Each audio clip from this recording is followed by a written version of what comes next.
నమస్కారం NS news కి స్వాగతం. నా పేరు ఉషా. ముందుగా ముఖ్యాంశాలు. డాక్టర్ బిఆర్ అంబేద్కర్ కోనసీమ జిల్లా కొత్తపేట నియోజకవర్గంలోని రావులపాలెం మండలం రావులపాడు గ్రామంలో ప్రారంభమైన తెలుగుదేశం జనసేన బీజేపీ పార్టీల ఉమ్మడి ఎమ్మెల్యే అభ్యర్థి బండారు సత్యానందరావు గారి ప్రజాగళం ఎన్నికల ప్రచార కార్యక్రమం.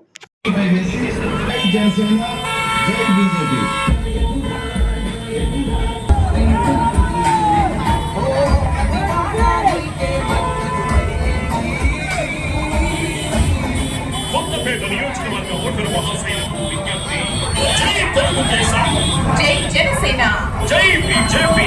సైకిల్ గుర్తుకే మన ఓటు.